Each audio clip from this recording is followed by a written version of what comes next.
Hello guys, welcome back to my channel versatile Manish. And पिछले video में इस chart के बारे में पूरा डिस्क्रिप्शन दिया है। उसमें लास्ट में जो बात हुई थी हांगकांग के बारे में, अगर उस वीडियो को पूरा देखना है तो ऊपर दिए गए लिंक को दबाइए और नीचे डिस्क्रिप्शन में मैं ऑलरेडी लिंक शेयर कर चुका हूँ। चाहिए तो आप उस वीडियो को देखिए तो आपको ये वीडियो पूरी समझ में आएगी। तो चलिए शुरू करते हैं।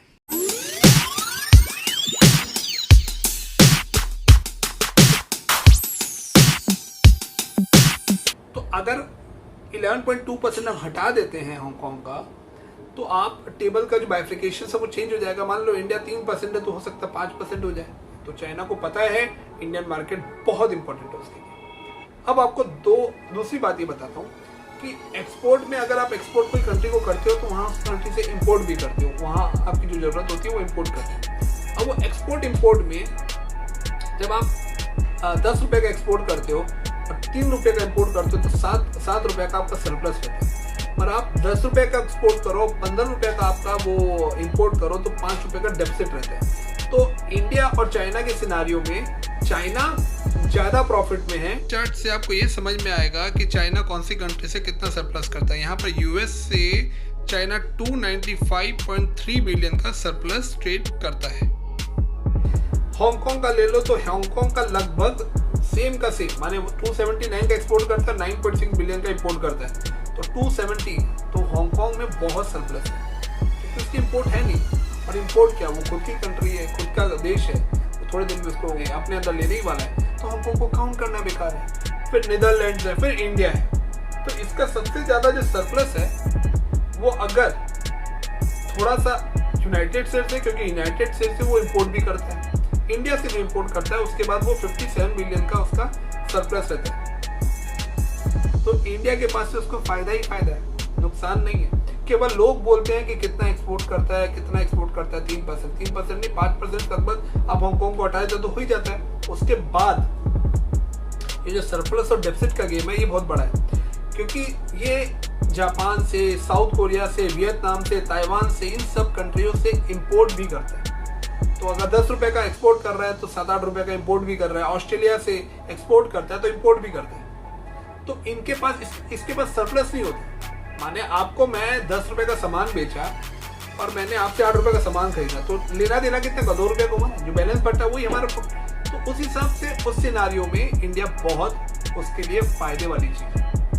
ये आपको आज तक किसी वीडियो में किसी ने नहीं बताया होगा। अगर आप इसको डीप कैलकुलेशन में समझो तो ये कैलकुलेशन से चाइना जानता है और ये कैलकुलेशन से वो बहुत प्रॉफिट में है। ताइवान से, ऑस्ट्रेलिया से, साउथ कोरिया से, ब्राजील से, साउथ अरेबिया से वो डेफिसिट में रहता है। सबके अलग अलग है। तो चाइना अगर अपनी पॉलिसी चेंज करता है, अपने आप को ओपन अप करता है, तो वो कुछ भी कर सकता है। उसके पास वर्क कल्चर और उसकी फैक्ट्री, उसका इंफ्रास्ट्रक्चर जो उसने स्टैब्लिश किया है वो देखने लायक है। मैं अगर हो सका तो वो वीडियो, इस वीडियो नहीं तो नेक्स्ट वीडियो में शेयर करूंगा। उसका इंफ्रास्ट्रक्चर देख के आपके मन में बोलेंगे वाओ। मैं उस कंट्री की बढ़ाई इसलिए कर रहा हूँ क्योंकि है जो चीज़ बढ़ाई करने लायक वो करने लायक है। हमारे कल्चरल प्रोग्राम है जिसमें आप कुछ भी ले लो, दिवाली, होली या फिर भी कोई भी प्रोग्राम ले लो जिसमें लाइट दिया, जो कि हमारा कल्चर है, हमारे देश का है, हमारे देश की भावनाएं जुड़ी, इमोशंस जुड़ा है। वो सब हम चाइना का प्रोडक्ट लाएंगे, मिट्टी के दिए की जगह हम वो रंग बिरंगे लाइटें लाएंगे। इसमें अभी भी कंज्यूमर का कोई भी गलती नहीं है। गवर्नमेंट को डिसाइड करना पड़ेगा कि कौन कौन से प्रोडक्ट को मार्केट में आपको लाना चाहिए और कौन कौन से प्रोडक्ट से आप लोकल को फ़ायदा दे सकते हैं। दूसरा, लोकल मैन्युफैक्चर को देखना पड़ेगा और गवर्नमेंट को उनको बूस्ट करना पड़ेगा कि किस तरीके से वो अपने बिजनेस को बूस्ट कर सकते हैं, प्रोडक्ट ला सकते हैं। अभी हम दिवाली में अगर जाते हैं मार्केट में तो हम उस समय ये थोड़ी देखते हैं कि चाइना का प्रोडक्ट है या फिर कोई और प्रोडक्ट। हम कोई भी मार्केट में, किसी मार्केट में जाते हैं तो हम बेस्ट चीज़, अट्रैक्टिव चीज़ और जो चीज़ अच्छी दिखती है हम वही चीज़ लेने की सोचते हैं। देखिए, चाइना का प्रोडक्ट इनोवेटिव होता है, अट्रैक्टिव होता है और उसमें सस्ते में बहुत अच्छी चीज़ मिल जाती है। और इंडियन में वो इनोवेशन नहीं है, वो क्वालिटी नहीं है, वो प्रोडक्ट की जो सुंदरता है वो नहीं है। आप और हम इसमें कोई जिम्मेदार नहीं है। वर्क कल्चर है, गवर्नमेंट की पॉलिसीज़ हैं, वो जिम्मेदार है। हम एक डेमोक्रेटिक कंट्री होने के कारण उन सब पॉलिसीज़ को शायद अभी इख्तियार नहीं कर पा रहे हैं, पर हमें गवर्नमेंट को ये पॉलिसीज़ को इख्तियार करनी पड़ेगी ताकि हम लोकल को बूस्ट कर सकें। जैसे कि अभी ऑलरेडी बोल रही है लोकल के लिए वोकल, तो ये केवल बोल के ख़त्म नहीं करना है। स्वच्छता अभियान चला तो दिया, पर आप हम सबको एक एक करके एक एक बंदे को 130-135 करोड़ जनता को एक बंदे को सोचना पड़ेगा, बच्चा बूढ़ा हर किसी को, कि कैसे स्वच्छता को हम बना के रखें, कैसे हम लोकल के लिए वोकल बने। केवल एक बोल दिया और उसको थोड़े दिन तक सुन लिया, कर लिया, बस छुट्टी नहीं, हमें छुट्टी नहीं चाहिए। 365 दिन हमारे दिमाग में यही होना चाहिए कि लोकल के लिए वोकल हो जाए। हम डिमांड जो करेंगे, हम बोलेंगे नहीं हमको दिया ही जलाना है मिट्टी का, हम लाइट वाइट नहीं लेंगे। अक्सर दिए भी बड़े वहां से आने लग गए। आइडल, गणपति का आइडल, लक्ष्मी का आइडल, सरस्वती का आइडल, वो वहां से आ रहे हैं। क्या हो क्या रहे हैं हमारे देश को? पूरे देश को खत्म करने के विचार हम लोग ने सोच लिया है क्या? ये सब तो हमारे खुद के माने प्रोडक्ट है, ये हमारा खुद का कल्चर है, इसमें तो हम आगे ही बढ़ेंगे ना, हम क्यों पीछे हटेंगे? लोकल इकोनॉमी होती है। अगर पूरे विश्व में अगर कोई बहुत बड़ा प्रॉब्लम आ जाए तो हमारे देश में 130-135 करोड़ की जनता है, वो अपने लोकल जो कंजप्शन पावर है, लोकल जो डिमांड है, उससे ही पूरी कंट्री चल सकती है। इतना बड़ा हमारा पॉपुलेशन की शक्ति है। 2008 में जो रिसेशन हुआ था पूरे विश्व में बहुत ज़्यादा इफेक्ट किया था, हमें नहीं किया था बहुत ज़्यादा, क्योंकि हमारे लोकल डिमांड्स, हमारे लोकल जो वो कल्चरल प्रोग्राम्स, हमारी शादियाँ, हमारे त्योहार, हमारे कई चीज़ ऐसे हैं जो कि उन चीज़ों को इफेक्ट नहीं होने दिया। तो हमें लोकल के लिए वोकल होना है।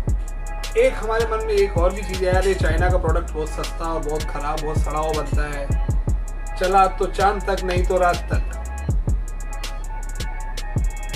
ऐसा नहीं है। चाइना में एक जैसे ये कैप है, ये कैप ही 5 वैरायटी 10 वैरायटी अलग अलग वैरायटी की मिलती है। आप जो डिमांड करोगे, आपको जो चाहिए वो उसी प्रोडक्ट को बना के देगा। आप बोलोगे भैया नहीं मेरे को 3 रुपये वाला प्रोडक्ट ही चाहिए, ये टॉपी 3 रुपये में ही चाहिए, तो वो उसी मैकेनिज्म को लगाएगा, दिखने में सुंदर लगेगी पर वो खराब। अगर आप बोलोगे नहीं यही प्रोडक्ट मेरे को 10 रुपये, एकदम क्वालिटी टकाटक, कुछ भी नहीं होना चाहिए इसमें, ऐसा कोई कंप्लेन नहीं, QC सब बढ़िया होना चाहिए, तो वो वैसे प्रोडक्ट आएगा। आपको क्या लगता है 418 बिलियन का जो इम्पोर्ट करता है चाइना से अमेरिका में कोई खराब प्रोडक्ट जाएगा क्या? अमेरिका खराब प्रोडक्ट लेने वाला है क्या? जो यूरोपियन कंट्री खराब प्रोडक्ट लेने वाले, हम लोग ये सोचते हैं कि हमारे पास प्रोडक्ट खराब ही आते हैं। हमारे पास प्रोडक्ट अच्छे भी आते हैं, पर वो अलग अलग जगह में, हर जगह अपने लोग तो सस्ता खोजते हैं ना। तो चाइना के पास हर चीज है, उसके पास हर जवाब है। हमारे पास हमारी कंट्री को बचाने के लिए सिर्फ एक जवाब है, वो है लोकल के लिए वोकल। हमें करना क्या होगा? पहला हमें सबसे पहले चाइना के बराबर नहीं आना, ये सोचना बंद करना पड़ेगा। हमें चाइना के बहुत आगे बढ़ना है, क्योंकि बराबर हम जब तक सोचेंगे बराबर आए, चाइना काफी आगे बढ़ चुका है।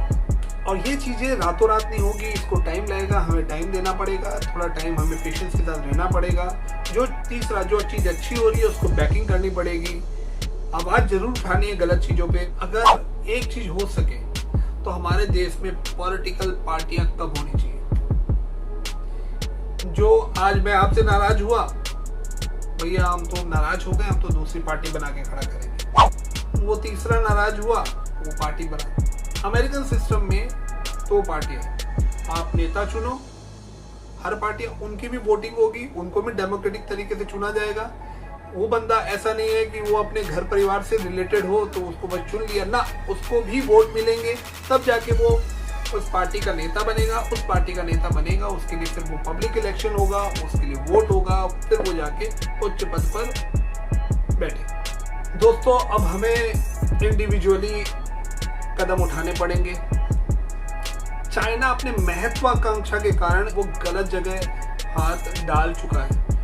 अगर वो ये ना किया होता तो आज हम ये ना किए होते। उसने ही एक दरवाजा खोला है, चाइना ने ही ये अपॉर्चुनिटी दी है, और अगर आई भी अपॉर्चुनिटी को हम ग्रैब नहीं करते तो हम मूर्ख।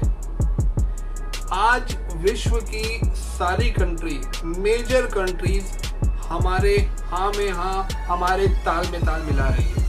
मोदी की वाहवाही कर रही है, कंट्रीज लड़ाई के लिए आ रही है, या तो ये वर्ल्ड वार होगा या कुछ नहीं होगा। थोड़े दिन बाद जब बर्फ गिरेगी सब वापस से ठंडे बस्ते पे एक बार चला जाएगा। अब ये हमें यानी कि आपको और मुझे डिसाइड करना है कि एक बबल की तरह फूंक के फूट जाना है या एक फायर बलून में बैठ के एक लंबी उड़ान भरनी है। देश हमारा है, डिसीजन भी हमारा होना चाहिए। जय हिंद।